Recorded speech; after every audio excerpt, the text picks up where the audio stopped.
Okay, praise the Most High. All right, we have been studying Romans, and today we're going to be continuing in chapter 3 of the Epistle of Romans. And before we do, I'd like to just do something we normally do, a little backdrop into what we're going to be looking at today and what we're going to be talking about in Romans. And I'd like to start with a few places in Isaiah and some other witnesses. Brothers and sisters, again, I'd like to bring up the idea, the fact that many of us are coming out of one of the main religions, some form of Christianity, or maybe even some form of Islam. And in both of those religions, we are coming out of an idea that there is all the people of the earth serve the same God, which thing the Bible rejects. The Muslims believe that all people serve the same God. In fact, the Muslims believe that all people are really Muslim and don't know it. And the Christians believe that all the different variations of Christianity serve the same God, and other people serve the same God. They just call him different names and worship him different ways. The Bible does not support this, for the simple fact that as we look at the covenant, let's take a look at the covenant itself. One of the places the covenant is found in Exodus chapter 20. Exodus 20.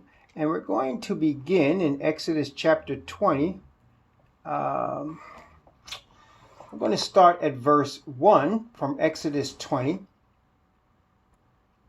and going down to verse 5. Actually from verse 1 to verse 6. Exodus chapter 20 from verse 1 to 6. Thank you, Isha.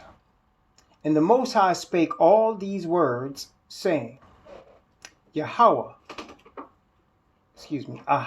Yahweh thy Most High, which have brought thee out of the land of Egypt, out of the house of bondage. Thou shalt have no other gods before me. Thou shalt not make unto thee any graven image or any likeness of anything that is in heaven above, or that is in the earth beneath, or that is in the water under the earth. Thou shalt not bow down thyself to them, nor serve them, for I, Yahweh thy Most High, am a jealous Most High, visiting the iniquity of the fathers upon the children, unto the third and fourth generation of them that hate me, and showing mercy unto thousands of them that love me, and keep my commandments. So you can see here, the very first commandment given is an admonition, a command, a commission, not to serve any other gods but Yahweh, the Most High. Ahaya, Yahweh. Not to serve any other gods but Ahaya, Yahweh, the Most High. Now, that is an implication. There's an implication in that command. What do I mean by that? By him saying, don't serve any other gods, don't bow down yourself to them, nor serve them, what he is implying is that there are other gods that people worship, that there are other things that people worship aside from him. And he's admonishing his people to only worship him. Therefore, not everybody serves the same God. Because if everybody served the same God, he wouldn't have to say that. Does that make sense? Testing 1, 2, 3. But because of the fact that he admonishes his people, he says, thou shalt have no other gods before me. He's saying, you might, if you go worship other gods, I'm not going to be happy. Which means that it is possible for you to go worship other gods. Not only that, the Bible does show us, of course, Satan is seeking worship. Let's take a look at that. Isaiah chapter 14, very well-known scripture. Isaiah chapter 14. Isaiah chapter 14. I'm going to read a very, very familiar passage of scripture, Isaiah 14 from verse 12. From verse 12 to 14. Isaiah 14, 12 to 14. As another witness, the scripture says, how art thou fallen from heaven, O Lucifer, son of the morning? How art thou cut down to the ground, which didst weaken the nations? For thou hast said in thy heart, I will ascend into heaven. I will exalt my throne above the stars of the Most High. I will sit also upon the mount of the congregation in the sides of the north. I will ascend above the heights of the clouds. I will be like the Most High. So here, Asatan is seeking worship. And of course, we know, we talked about this last week, how the Bible shows us he deceives the whole world. He deceives the whole world. So therefore, all of us are coming out of some form of deception, which Asatan has brought upon us. And that being the case, we have not always worshiped the true God, because Asatan is seeking worship. Therefore, not everybody serves the same God. Let's look at another one. Another passage of scripture. Psalms 96. Psalms 96. Psalms 96. Psalm 96, go from verse 1 down to verse 5. Psalm 96, 1 through 5. Sing unto Yahweh a new song. Sing unto Yahweh all the earth. Sing unto Yahweh, bless his name. Show forth his salvation from day to day. Declare his glory among the heathen, his wonders among all people. For Yahweh is great and greatly to be praised. He is to be feared above all gods. For all the gods of the nations are idols, but Yahweh made the heavens. There you go again.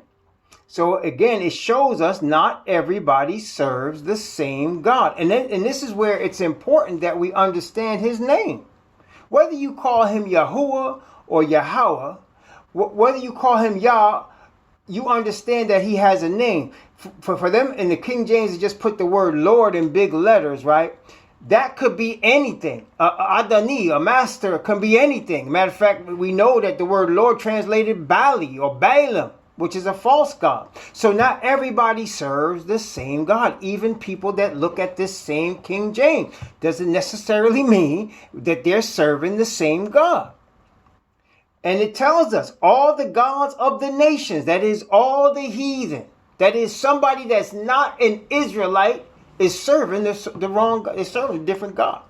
And as a matter of fact, we know from what we just read, he spoke the words of the covenant to the king, to the children of Israel. He said, I am Yahweh thy most high, or Ahaya Yahweh thy most high, which brought thee out of the land of Egypt. That's not everybody.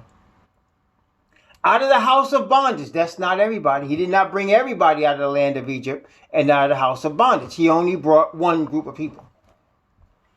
Okay?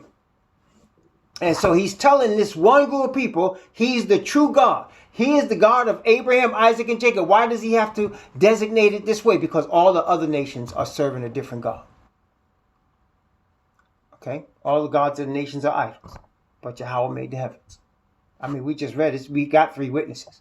So we know that Asatan deceiveth the whole world. And because of that, we understand we don't all serve the same God. But in Christianity and in Judaism and in Islam, they all believe that they're serving the same God. Well, maybe they are, but they don't serve the same God as the Israelite nation.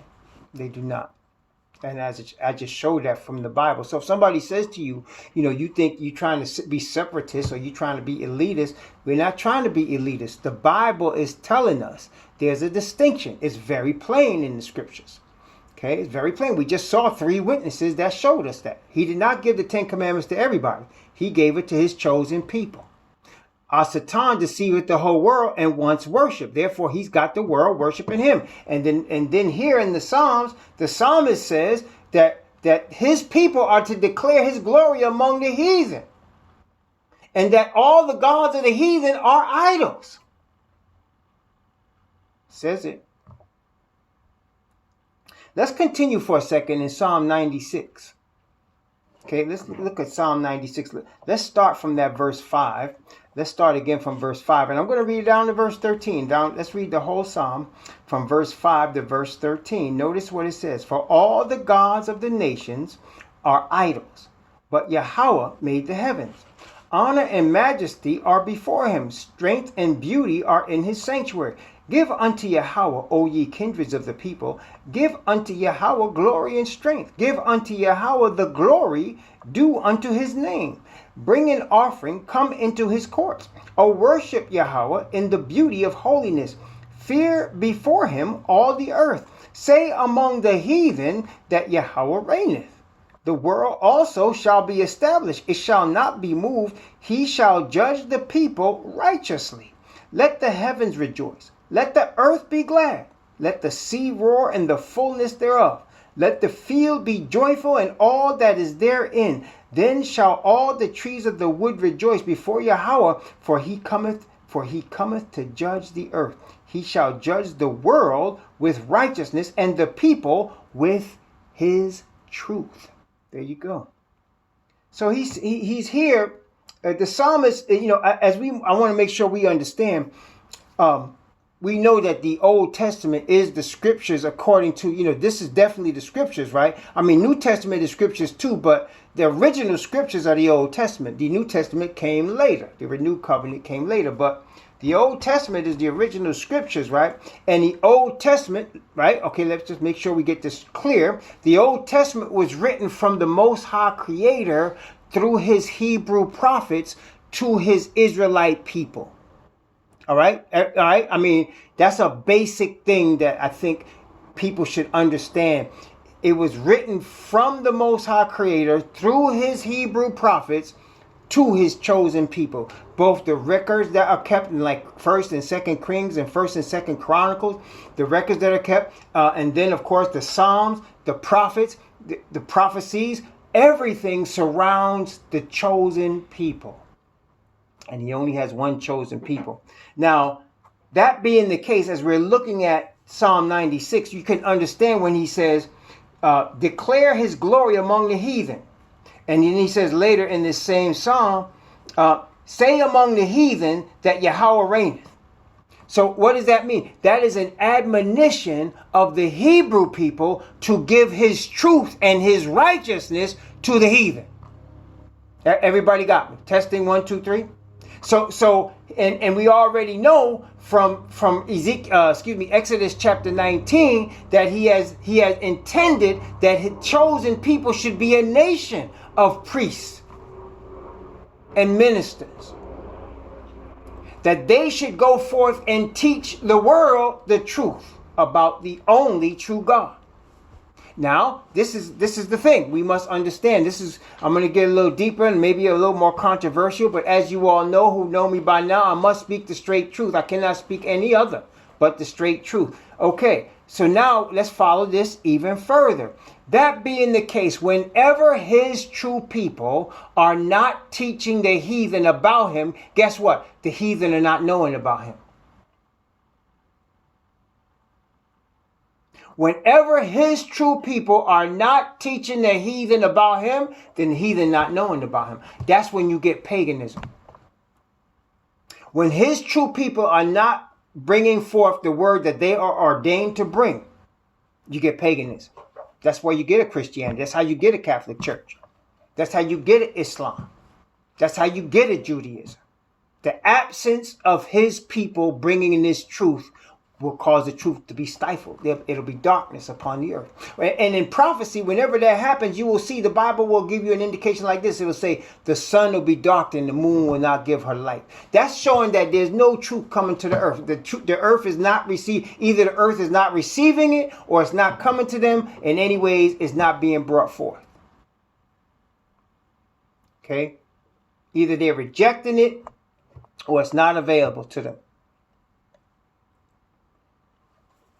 So that is why the awakening of the Hebrews is a sign of the end.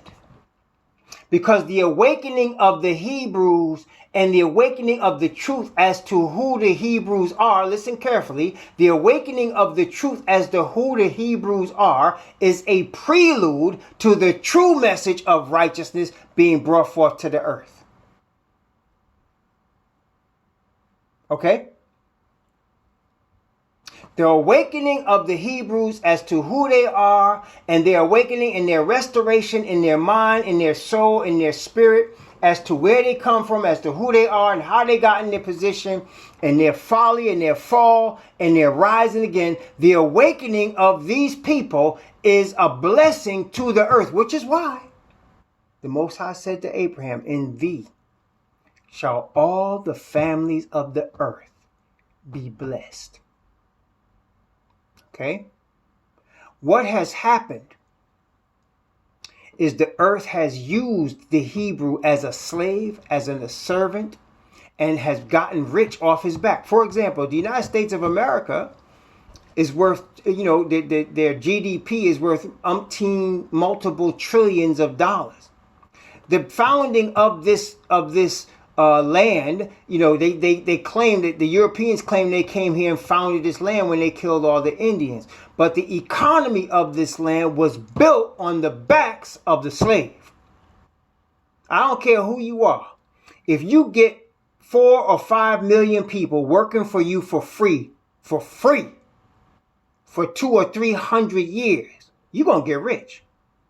You hear what I'm saying? If you are a person that has people working for you for 2 or 3 centuries for free, and you just, you work them to death literally, and then you discard them and you get another one and you just keep doing that, you're going to get rich. And that wealth is going to multiply. It's going to multiply on top of itself and continue multiplying.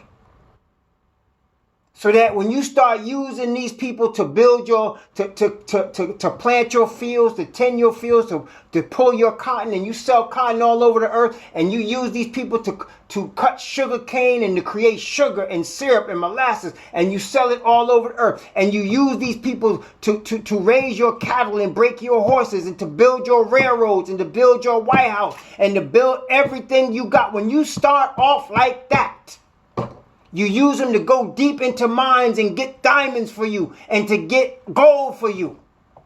When you do that for a couple of centuries, you're going to get rich. And your wealth is based on their labor, their free labor.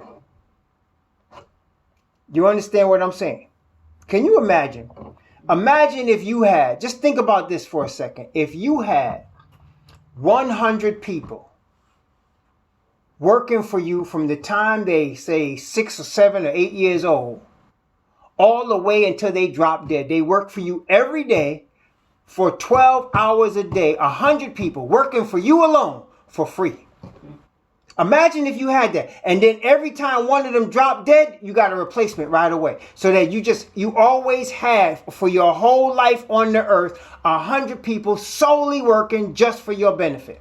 Would you get rich? I don't care what you're selling. It could be real estate. You could be selling, bath beads. You could be selling anything. If they're working for you for your whole life for free, and all you do, when you get ready to throw away a piece of clothes, you give it to one of them. When you get ready to throw away food you can't finish, you give it to one of them. You give them the worst piece of the meat that you get when that's left over. Whatever's left after what you ain't finished eating, you give to them. And that's all you give to them. You build a little shack in a field and you give them a pot of water. And that's how they're supposed to clean themselves and go to the bathroom. And you don't care as long as they working for you.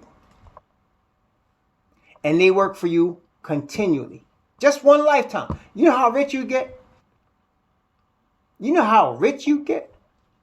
Imagine now you got millions of these people working for a couple of centuries, 2-3 centuries for free. And then when you finally start to pay them, you pay them such low wages they could barely make it. They're continually in debt to you. Continually in debt to you. You're going to continue to get rich. And you're going to get so rich that even if you one day decided, you've been working for me and my family for almost 400 years. You know what I'm going to do? I'm going to start to pay you what I'm going to pay you close to what I'm getting paid. They'd never catch up. You got a 400-year head start. The whole nation of Brazil, the whole nation of the United States, the whole nation built off the back of slaves. Off the back of slaves. Okay, whatever wealth they had, it came from them slaves back for free. So when he said, in thee shall all the nations of the earth be blessed, it's what the heathen did is they went to heathen religion and they use it for profit. But the greater blessing comes when these same slaves are awakened to who they really are. And the truth comes back to them. And they start to remember who they are. And the Father's Spirit starts working through them. And then the true blessing comes. Then what's the true blessing? That is the true righteousness and truth of the Father comes out in powerful light. That's the true blessing. And the people that gain that truth, even from among the heathen, will gain everlasting life. See, working the true chosen people to death might gain temporary wealth for the heathen. They have 400 years of wealth, more than that even. Stealing gold and diamonds from our land and killing us and working us to death. It's a temporary blessing because they're going to eventually die. And they can't take their money with them when they turn back to dust. But those, when the awakening is in full effect, as it is now, and those heathen that recognize what they have done, and what their fathers have done, and the society they built on our backs, when they turn from their wicked ways, when they turn and confess their sins and the sins of their fathers, they have an opportunity, not at this temporary wealth that their fathers stole, they have an opportunity at eternal life. Let's take a look. Let's take a look at Isaiah. And let's read a few verses from Isaiah, from chapter 60. From chapter 60. I'm going to read from verse 1 down to verse 5 of Isaiah chapter 60. Notice what it says, Isaiah chapter 60.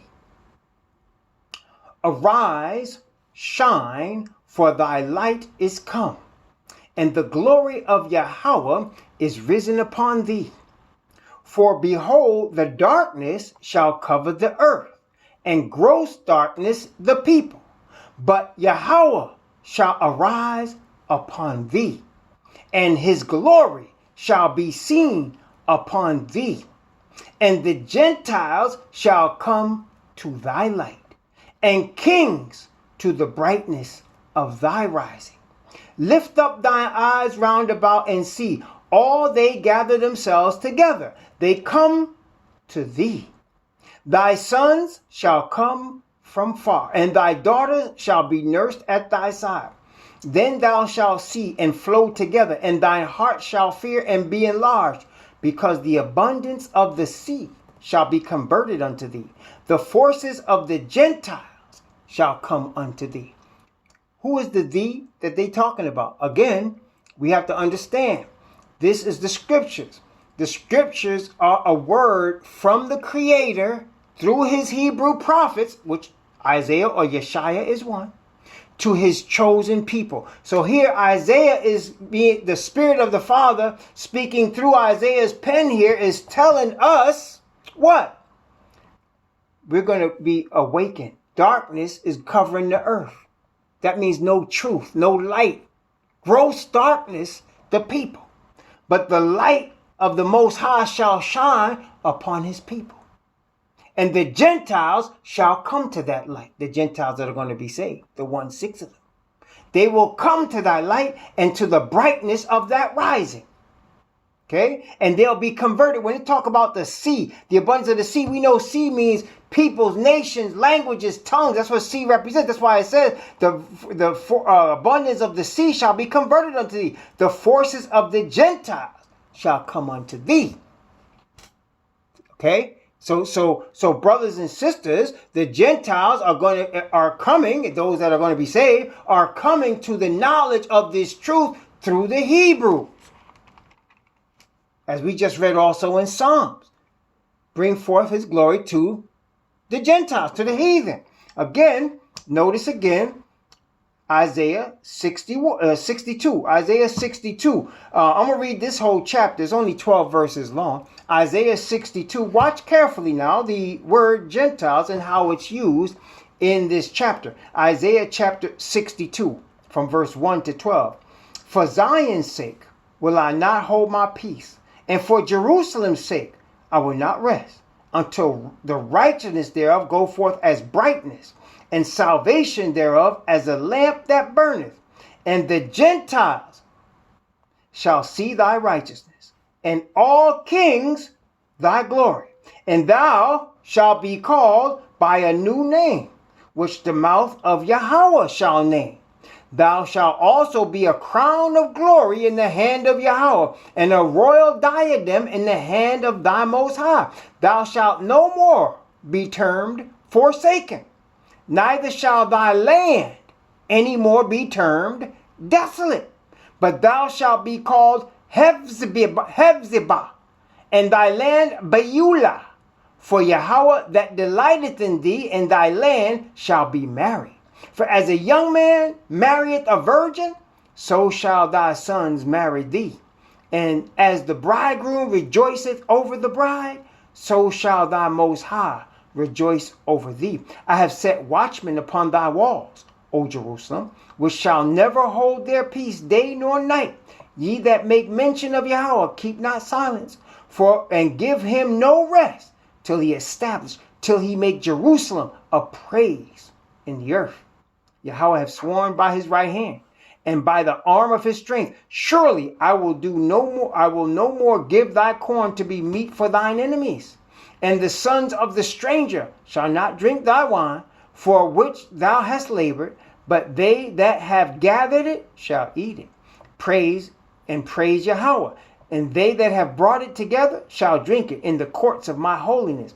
Go through the gates, prepare ye the way of the people. Cast up the highway, gather out the stones, lift up a standard for the people. Behold, Yahweh hath proclaimed unto the end of the world. Say ye to the daughter of Zion, behold, thy salvation cometh. Behold, his reward is with him, and his work before him. And they shall call them the holy people, the redeemed of Yahweh. And thou shalt be called sought out, a city not forsaken.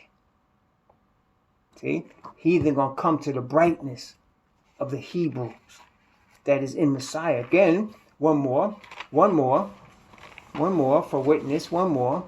Zechariah chapter 8. Zechariah 8. I want you to get this backdrop as we get ready to go into Romans. You're going to understand why as we go in there. Zechariah chapter 8. Let's see. Okay, Zechariah 8. I'm going to go from verse 18 down to verse 23. Watch very carefully. Zechariah chapter 8 from verse 18 to verse 23. Notice what it says. And the word of Yahweh of hosts came unto me, saying, Thus saith Yahweh of hosts, the fast of the 4th month, and the fast of the 5th, and the fast of the 7th, and the fast of the 10th shall be to the house of Judah joy and gladness and cheerful feasts. Therefore love the truth and peace. Thus saith Yahweh of hosts, it shall come to pass that there shall come people and inhabitants of many cities. And the inhabitants of one city shall go to another, saying, Let us go speedily to pray before Yahweh, and to seek Yahweh of hosts. I will go also. Yea, many people and strong nations shall come to seek Yahweh of hosts in Jerusalem, and to pray before Yahweh. Thus saith Yahweh of hosts, in those days it shall come to pass that 10 men shall take hold out of all languages of the nations, even shall take hold of the skirt of him that is a Yahawadi, or a Hebrew, saying, we will go with you, for we have heard that the Most High is with you. We will go with you, for we have heard that the Most High is with you. The conversion of the sea of the Gentiles shall be converted unto thee. Declare my name among the heathen. So, if the Hebrews aren't bringing this truth, then the truth's not being brought forth. You hear what I'm saying? Y'all understand what I'm saying now? If the Hebrews aren't bringing this truth, then the truth is not being brought forth. When the Hebrews start bringing this truth, then the truth is being brought forth. And that is why there is, as according to plan, as according to prophecy, an awakening. And this awakening was first began actually in the 1st century. It was a taste in the 1st century after Messiah came, died, resurrected, sent forth his apostles to lead the people to the truth. And what happened? Notice again, Acts, the book of Acts, on our way to Romans. You're going to stop in Acts chapter 10. Acts chapter 10. And this is an illustration of the heathen that are going to be saved, why they're going to be saved, and how they're going to be saved. Let's take a look at it before we go into Romans, Acts chapter 10. Let's watch this carefully, because this is one that Christianity totally chops up, misunderstands, misinterprets, misrepresents completely. And so as Hebrews, as Israelite nation, the Most High has given us the truth. We praise his holy name. And the spirits of those that are seeking truth will bear witness with our spirit that it is truth. Let's take a look in Acts chapter 10. Acts chapter 10, I'm going to read from verse 1 down to verse 6. Acts chapter 10 from verse 1 to 6.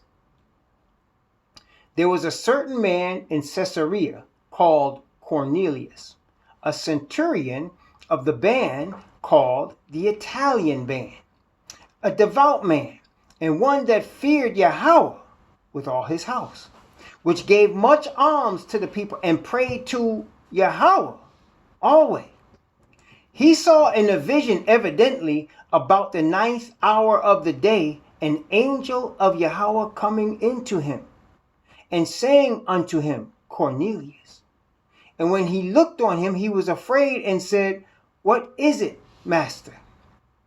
And he said unto him, thy prayers and thine alms are come up for a memorial before Yahweh. And now send men to Joppa and call for one Shimon, whose surname is Kapha. He lodgeth with one Shimon, a tanner, whose house is by the seaside. He shall tell thee what thou oughtest to do. Now let's look at this now. You have this Gentile, an Italian man. He wants to serve Yahweh. That's the God of the Hebrews. He wants to serve the God of the Hebrews. He's trying his best to serve the God of the Hebrews. He believes in the God of the Hebrews, obviously. And because he was so sincere in both his devotion, obviously, so he was devout, his devotion and his respect for the God of the Hebrews,